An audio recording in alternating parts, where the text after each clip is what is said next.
Bonjour à tous et à toutes, j'espère que vous allez bien. On se retrouve aujourd'hui pour une nouvelle vidéo dans laquelle je vais vous présenter ma dernière lecture. Donc le livre aujourd'hui que je vais vous présenter, il s'intitule La Côte d'Ivoire et la Grande Guerre, Daniel Demer-Cloirec, préface du professeur Iba Dertiem aux éditions Presse universitaire de la Méditerranée. Donc, Daniel Demer-Cloirec est professeur honoraire à l'université Paul-Valéry Montpellier 3. Son terrain de recherche porte principalement sur l'Afrique. Elle s'intéresse également à la Côte d'Ivoire, donc dans une dynamique de décolonisation, colonisation, conflit et des rapports entre la France et l'Afrique. C'est un livre publié en 2017 qui vient mettre en lumière le rôle de la Côte d'Ivoire durant la Première Guerre mondiale de 14-18. Mais c'est surtout un livre qui reprend la thèse de Madame de Merck-Loreg intitulée La Côte d'Ivoire de 1912 à 1920, influence de la Première Guerre mondiale sur l'évolution politique, économique et sociale, soutenue à l'Université de Toulouse en 1974. Donc voici le livre. Pour démontrer le rôle qu'a joué la Côte d'Ivoire durant la Grande Guerre, l'historien s'appuie sur des sources historiques, des archives coloniales et des sources orales d'anciens combattants. Je tiens à préciser que les sources impériales ne sont pas exemples de biais racistes, puisqu'on est dans une situation coloniale où l'objectif de ces sources est de déprécier la population locale, de les délégitimer, de faire en sorte qu'ils sont des sauvages. A l'inverse, ces sources coloniales ont aussi un objectif clair, celui de légitimer la domination française en Afrique et de légitimer la colonisation. Car je rappelle que la colonisation, selon Jules Ferry, sous la Troisième République, il me semble, c'est d'apporter la civilisation aux indigènes, entre guillemets, qui seraient des personnes non civilisées, qu'il faudrait leur apporter la lumière, l'Europe des Lumières. Donc c'est un peu dans ce contexte que les sources impériales, les sources coloniales sont produites dans cet ouvrage, et plus globalement sur l'histoire de l'Afrique. Et on peut même parler de bibliothèque coloniale, ça me fait penser aux travaux de Valentin Mudibé, L'invention de l'Afrique. Et puis, avant de commencer à entrer pleinement dans le livre, j'aimerais vous rappeler que la Côte d'Ivoire est anciennement une colonie d'Afrique de l'Ouest créée par la France le 10 mars 1893, à la suite de la conférence de Berlin en 1884-1885, où les puissances européennes décident de se partager l'Afrique. Donc, une nouvelle fois, les puissances européennes décident d'affaiblir ce continent à la suite de l'abolition de l'esclavage. On y reviendra et que ces frontières, donc les frontières de la Côte d'Ivoire comme l'ensemble de l'Afrique, ce sont des frontières artificielles. Ce sont des frontières qui ne tiennent pas compte des réalités locales, des réalités historiques, culturelles, anthropologiques, commerciales avant l'arrivée des Français. Donc vous avez des peuples qui ne se connaissent pas, qui sont forcés de cohabiter au sein de la nation ivoirienne, comme vous avez des peuples qui sont maintenant à cheval sur 2, 3, 4 pays. Donc ça, c'était important de le dire avant de commencer. L'ouvrage commence par présenter les caractéristiques géographiques, culturelles, juridiques, climatiques de la colonie qu'est la Côte d'Ivoire. Donc on parle brièvement des premières missions des explorateurs coloniaux, hein, voilà. Vous avez Bidault, Thomas et autres colonisateurs. Donc le chapitre 1, ce qui est hyper intéressant, ce que j'ai aimé, c'est qu'il nous présente les différentes formes de résistance des populations. Vous avez bien sûr une résistance militaire parce que les Français font la conquête par l'épée, par l'arme. Donc c'est normal qu'il y ait des affrontements, mais vous avez aussi la résistance religieuse, vous avez aussi la résistance agricole, vous avez aussi la résistance culturelle, vous avez aussi la résistance monétaire. L'autrice a fait le choix de reprendre les mots du gouverneur de la Côte d'Ivoire, donc Gabriel Angoulevent, gouverneur de la Côte d'Ivoire de 1808 à 1817, qui est la pacification. Alors, moi, je ne peux pas être d'accord avec ce terme. On ne peut pas parler de pacification. Parce que la pacification, c'est à mon sens une faute historique, une faute linguistique. La pacification n'est rien d'autre que la conquête militaire. La pacification signifie de manière euphémisante l'anéantissement des populations colonisées. C'est-à-dire que les Français, lorsqu'ils sont arrivés en Côte d'Ivoire et plus globalement en Afrique, qu'est-ce qu'ils font? Au début, ils font des traités dits commerciaux, d'après eux. Ensuite, quand il y a de la résistance des populations locales s'organise, qu'est-ce qu'ils font? Ils brûlent les villages, ils brûlent les récoltes, ils déshumanisent en fait entièrement les populations, les hommes sont fusillés, voilà, les récoltes sont brûlées. On ne peut pas parler de pacification aujourd'hui, en 2025, parce que parler de pacification, en fait, c'est reproduire un univers un paradigme linguistique colonial en fait qui ne représente pas la réelle souffrance en fait des peuples colonisés, des peuples vaincus. Donc moi je ne tiens pas à utiliser ce terme, moi je parle de conquête coloniale, d'anéantissement, de colonisation, de politique d'assujettissement à la fois culturelle, militaire, religieuse, économique et ainsi de suite. Voilà. Après, dans son avant-propos, elle explique que la pacification n'aurait été que la conquête coloniale, la conquête militaire, mais elle aurait pu très bien remplacer le terme de pacification par le terme de conquête militaire, voilà, par le terme de soumission. Il y a plein de synonymes aujourd'hui. Donc voilà. Et je tiens aussi à préciser pardon, que les peuples locaux ont bien sûr résisté. Et ce qui est intéressant, c'est qu'elles montrent la résistance de ces peuples locaux. Et grâce aux archives, on sait que comment se sont déroulées les opérations militaires, par exemple en pays bourreau, en pays Tida, en pays lobby et dans l'ensemble du pays. Donc il y a bien une résistance. Et heureusement, parce que quand vous voyez des personnes étrangères qui veulent vous imposer un nouvel ordre politique militaire, vous n'avez pas d'autre choix que de résister. Ça, c'était un. Et puis, deuxièmement, au fur et à mesure de l'orage, on entre un peu plus dans, dans la thématique, en fait, qui est la guerre, qui est le recrutement militaire. Donc, pour rappeler, c'est que, fort de son empire colonial planétaire, la France s'engage des tirailleurs africains, des tirailleurs dits chinois, en fait, qui sont en réalité indo-chinois. Donc naturellement, la France va recruter des tirailleurs ivoiriens qui sont très souvent regroupés dans l'expression fourre-tout tirailleurs sénégalais. Donc elle va les enrôler de force, donc elle va organiser des campagnes de recrutement.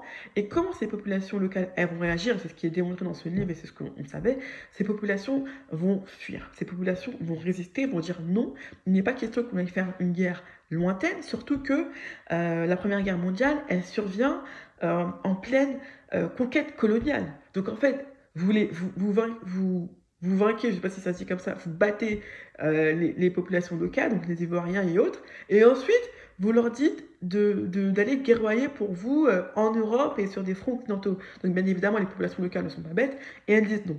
Donc euh, elles fuient les camps d'enrôlement, elles se suicident, elles s'automutilent, elles vont dans le sud du pays où c'est une zone qui n'est pas soumise aux conditions de recrutement à des fins économiques. Elles fuient au Libéria ou en Gold Coast, qui est l'actuel Ghana. Une fois qu'ils sont enrôlés, les futurs soldats de l'armée française évoluent dans d'affreuses conditions, et elle te démontre dans son livre. Ils sont empilés dans des cases, ils sont mal nourris, ils sont mal logés, ils sont pas vaccinés, ils meurent de faim, ils se suicident. Enfin, vraiment, ils vivent dans des conditions qui sont déshumanisantes, mais réellement. Et on leur demande malgré tout d'aller mourir pour la France. Et notamment sur les fronts occidentaux, ou même lorsqu'ils sont... Parce qu'en fait, l'enroulement, en fait, il se fait en plusieurs phases. D'accord. Au début, vous êtes en Côte d'Ivoire, mais ensuite, après, vous allez au Sénégal, dans des camps de transit, et enfin, vous allez en Europe. Et même dans les trois situations, dans les trois terrains, les conditions sont mauvaises. Et l'autrice, elle affirme également que, en dépit d'un territoire dit peu peuplé, on y reviendra, la Côte d'Ivoire a fourni près de 23 000 tirailleurs, 23 000 soldats, ce qui est énorme. Les recrutements ils se font majoritairement dans l'ouest et dans le centre du pays. On mobilise également les cercles du nord, mais ce qui affaiblit démographiquement les cercles du nord, c'est pas le fait qu'ils vont au front, c'est surtout qu'on recrute de la main-d'œuvre dans le nord de la Côte d'Ivoire à des fins économiques pour qu'ils puissent travailler dans la basse Côte d'Ivoire, pour qu'ils puissent travailler dans la zone forestière. Et si ça vous intéresse, les questions de la main-d'œuvre coloniale durant la colonisation ivoirienne, vous avez les travaux de Chikuna Sissé et de Daouda Gari Tunkara, qui sont tous les deux brillants chercheurs qui travaillent sur ces thématiques-là. Sur les fronts européens, les soldats ivoiriens sont également marginalisés. Pour les recruter davantage, on fait appel à des tirailleurs propagandistes qui vendent les mérites de la guerre. On leur promet des pensions, de l'argent, de l'honneur. À la fin de la guerre, les tirailleurs encore en vie sont de retour en Côte d'Ivoire. Ils sont à peu près 4000 selon l'autrice. La guerre les a changés physiquement et mentalement. Toutefois, rien n'est fait pour faciliter la réinsertion de ces anciens soldats, désormais qui ne combattent plus. Au contraire, on les regarde avec méfiance, avec crainte, parce que comme ils ont combattu pour la France, ils ne sont plus soumis au code de l'indigénat. Et on les empêche également de se regrouper en tant que collectif ou association, parce qu'ils pourraient menacer l'ordre en vigueur, il pourrait demander des exigences politiques, des exigences militaires, et il pourrait mettre en péril l'ordre de la colonie. Par ailleurs, la chercheuse aussi, elle met également en avant que la guerre arrête la mise en valeur de la colonie. Moi, j'aimerais qu'on s'arrête 2 minutes sur ce terme de mise en valeur, parce que qu'est-ce que la mise en valeur d'un territoire colonial? C'est tout simplement l'exploitation des richesses agricoles, minières, au profit du colonat, au profit de l'administration coloniale, au détriment des populations locales.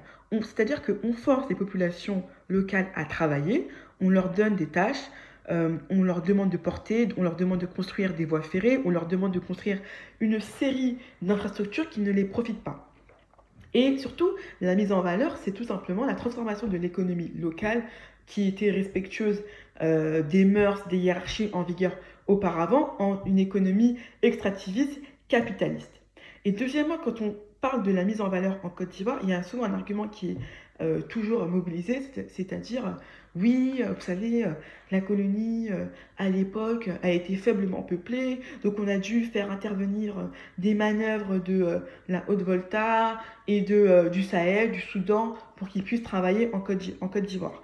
Moi, j'aimerais qu'on arrête de parler de mise en valeur et de territoires faiblement peuplés, faiblement composés de population. Parce que quand vous dites ça, c'est-à-dire que la colonie de Côte d'Ivoire doit être peuplée par rapport à quoi? Par rapport à qui? Quand les gens mobilisent cet argument, c'est que pour des arguments dits capitalistiques, pour des arguments dits de marchandisation des corps africains dits noirs, etc. Donc, la colonie de Côte d'Ivoire n'a jamais été sous-peuplée. Okay, c'est parce qu'on veut la transformer en économie capitalistique, etc., qu'on mobilise cet argument. Voilà. Ça, il faut vraiment qu'on soit clair là-dessus parce que je l'entends trop souvent en fait, et moi ça m'énerve. Voilà. Et deuxièmement, c'est qu'on impose aussi aux colonies, enfin, pardon, à la population locale, la production de cultures qui ne sont pas les leurs, par exemple celle du café cacao, celle du coton. On va leur imposer des nouvelles cultures vivrières qui vont aussi abîmer les sols, qui ne sont pas construites en fait pour ce type de culture en fait. Donc en fait, quand on parle de mise en valeur, c'est vraiment la transformation, la marchandisation du territoire ivoirien et plus globalement d'un territoire africain en une nouvelle économie. Et dans le livre que j'ai précédemment présenté, dans mon ancienne vidéo, le chercheur il illustre très bien euh, ces rapports économiques nord-sud. Et encore aujourd'hui, les économies africaines, elles sont encore dans des modèles dans des modèles économiques pardon, qui empêchent l'industrialisation, c'est-à-dire on est dans des économies extractivistes, d'accord? Donc c'est-à-dire qu'on va produire des récoltes, on va les vendre selon le coût des marchés, etc. Et le jour où ça baisse, le coût du marché il baisse, bah, vous avez la population locale, les paysans qui s'appauvrissent, et ainsi de suite. Donc, je ne vais pas rentrer dans les considérations économiques, mais c'est globalement le constat de nos économies aujourd'hui africaines qui sont en retard et qui sont faiblement industrialisées. Donc pour conclure, c'est un livre important puisqu'il explique de manière détaillée la réalité des Ivoiriens en temps de guerre. C'est l'un des seuls à être produit sur le sujet, selon un article que j'ai lu, puisque j'ai fait des recherches. L'article s'intitule « La Côte d'Ivoire dans la Première Guerre mondiale, état de la recherche » du docteur Diabaté Alassane. Il serait aussi intéressant d'actualiser aussi ce livre, de parler par exemple peut-être des femmes qui sont restées au village, de parler des croyances des soldats sur le front, parce qu'elle en parle dans le livre, mais elle dit que si vous êtes musulman, ben, on respecte vos croyances, mais que si vous êtes animiste, rien n'est fait. Ou bien on aurait aussi aimé avoir peut-être un peu plus de détails sur le quotidien des soldats ivoiriens, puis globalement des tirailleurs africains sur le front, un peu comme Journal d'un poilu. Et deuxièmement, dans la conclusion, elle reprend ces éléments en ajoutant qu'il n'y a pas eu de front commun dans la résistance aux Français, hormis dans quelques zones forestières de l'Ouest. Donc il y a quelques questions qui me sont venues à l'esprit lorsque j'ai lu ces lignes-là. Donc déjà, premièrement, c'est est-ce que ces populations, elles ont conscience de faire un? Je pense pas. Est-ce que ces populations, elles dialoguaient entre elles? Est-ce que ces populations ont pu communiquer, collaborer au moment des premières conquêtes? Toutefois, c'est pas forcément quelque chose de très important puisque ces populations ont résisté à leur manière. Et je tiens quand même à rappeler que malheureusement, l'armée française était supérieure aux armées locales parce qu'elles avaient des techniques et parce que en Europe, la guerre, c'était vraiment la guerre a vraiment été institutionnalisée, c'est devenu vraiment une activité sociale. Ce qui n'est peut-être pas forcément le cas dans les pays africains, bien qu'ils faisaient la guerre, mais c'était pas quelque chose de très poussé au sens où il y avait de la cartographie, au sens où il y avait des techniques militaires, des techniques navales, etc. etc. Et j'aimerais bien savoir aussi qu'est-ce qui les a empêchés de faire commun si cette hypothèse est vraie. J'ajouterais également qu'il est possible aussi de faire un parallèle entre l'action de l'armée française au XIXe siècle et les événements qui ont divisé la Côte d'Ivoire contemporaine, c'est-à-dire la question de la rébellion en 2012, entre 2002 pardon, et 2011, d'accord, et la question de l'arrestation de Laurent Gbagbo par l'armée française.